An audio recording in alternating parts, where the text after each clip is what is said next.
Hi, it's me again with Corel Tips and Tricks. If you've watched enough of my videos, you know I like playing with the clone tool. I hit P to put that in the center of the page because then I'm going to start moving it up. I want it in the center of the page, but up there. Now I'm going to go to Edit and clone it. Now that is our control curve. So I need to nudge this one out of the way twice and put this one back.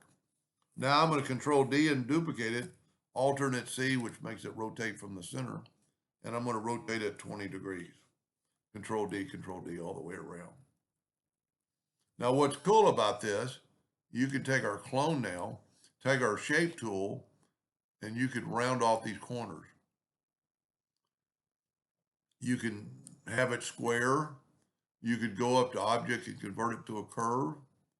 And you could move this one down here, and they're all going to be the same.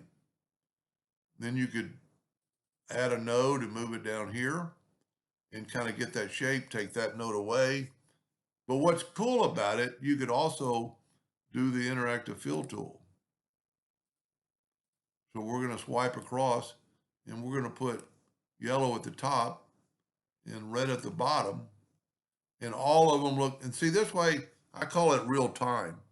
You can have it, you can see what it's doing in real time.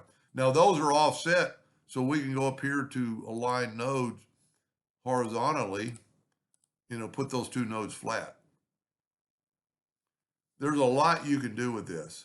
This would be a good example if you wanted the things to kind of touch.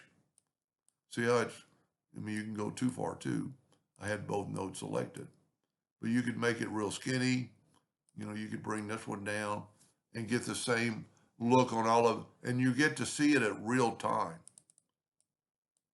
That's pretty cool. Anyway, I hope that gave you an idea or two, and thank you for watching.